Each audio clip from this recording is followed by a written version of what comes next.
आखिरकार सवी ने आके जिस तरीके से ईशान को कहा कि तुम्हारी वजह से तुम्हारी माँ फिर से एक बार बीमार हो गई हैं, तुमने जिस तरीके से इलाज के पैसे अपनी माँ से मांगे हैं, उसके बाद तुम्हारी माँ टूट चुकी हैं। उन्हें विश्वास नहीं हो रहा कि उनका बेटा जो है इस तरीके से पैसों का हिसाब रख रहा है। हम आपको बता दें कि अब एक बड़ी खबर सामने आ रही है। यहाँ पर ईशान को ये बात महसूस हो गई कि उससे बहुत बड़ी गलती हुई है और इसीलिए अब हम आपको बताते हैं कि पहुँच चुका है ईशान हॉस्पिटल में खाना लेकर अपनी माँ के लिए।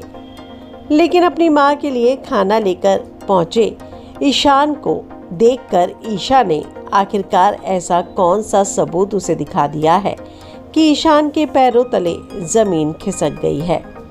ऐसा क्या हुआ है कि अब ईशान ने सब कुछ साफ साफ सुन लिया और एक बहुत बड़ा फैसला ले लिया है।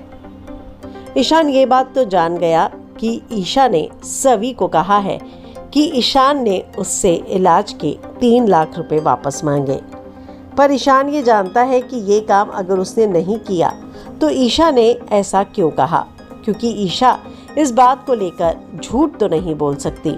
और इसीलिए सच का पता लगाने के लिए जब वो अपनी माँ ईशा के लिए खाना लेकर हॉस्पिटल पहुंचा है तो वहां पर उसने ईशा से साफ साफ इन सारी चीज़ों पर बात की।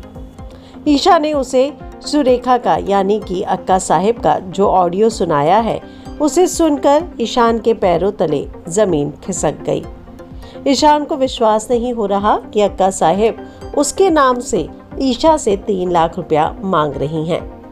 ईशान को अब सब बातें समझ में आने लग गई कि आखिरकार क्यों अक्का साहिब उसको हमेशा उसकी माँ से दूर रखना चाह रही थी। आखिरकार अक्का साहिब क्यों नहीं चाहती कि ईशान और ईशा एक हो जाए। और वो समझ गया कि इन दोनों के बीच में अगर नफ़रत है, दीवार कोई खड़ी है तो सिर्फ़ और सिर्फ इसलिए क्योंकि यहाँ पर अक्का साहिब ने शुरू से ही इन दोनों के रिश्ते में जहर घोलने की कोशिश की है। अब एक बात तो तय है कि यहाँ पर एक बड़ा फैसला ईशान लेने वाला है, जिसके बारे में हम आपको बताएंगे लेकिन हमारे अगले वीडियो में। तो आप हमारे चैनल को सब्सक्राइब करना ना भूलें और बेल आइकॉन ज़रूर दबाएं, तभी आपको सारे अपडेट्स सबसे पहले मिल सकेंगे।